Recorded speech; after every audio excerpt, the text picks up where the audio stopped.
So, Davide, why do you think financial services is not a priority for this government?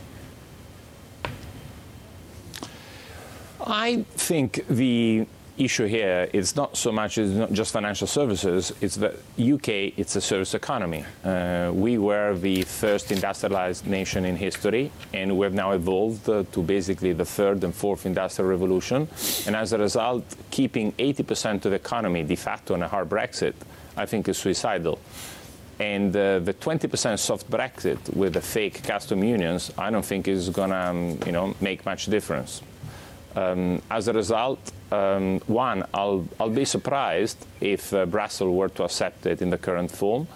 Right. And secondly, I think it will lead inevitably to a serious GDP downgrade.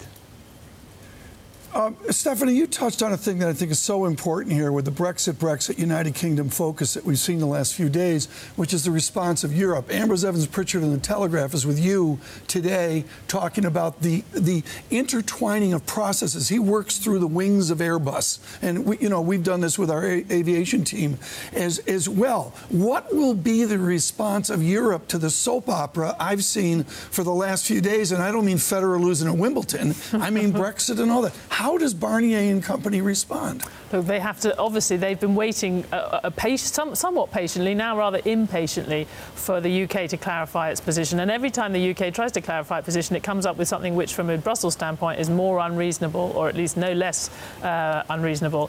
And I think, when it comes to company, we've already heard the warnings from Airbus, we've heard warnings from lots of companies who are thinking, right, now we have to try and extricate ourselves from this supply chain, which was built up over all these years.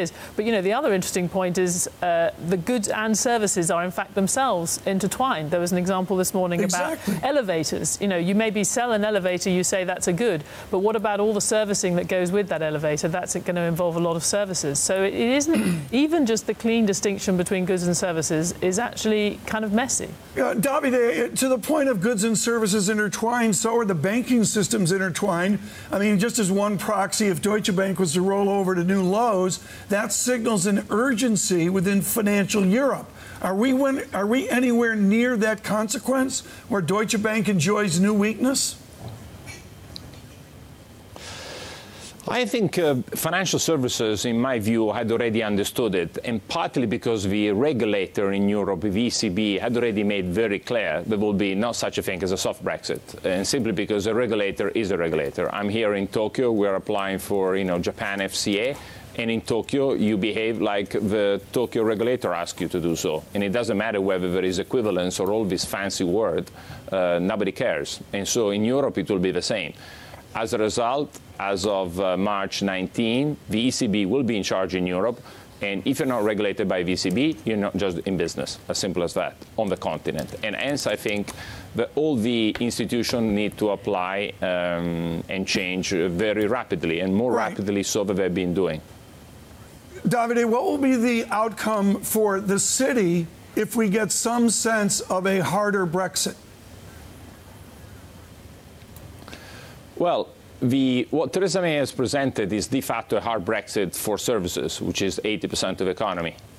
As a result, I think, given 100, the city, de facto more than a third works for onshore capital in Europe, and hence I think over the next 5 years, you're probably going to see the city shrinking for that third by at least half. So that probably means a 15 to 20% reduction over the next 3 to 5 years, with probably a cliff in the next 2 years, because people have been way too slow in adapting. They kept on thinking we would have had a status quo somehow, and I think it's getting more real and clear to everyone that would not be the case.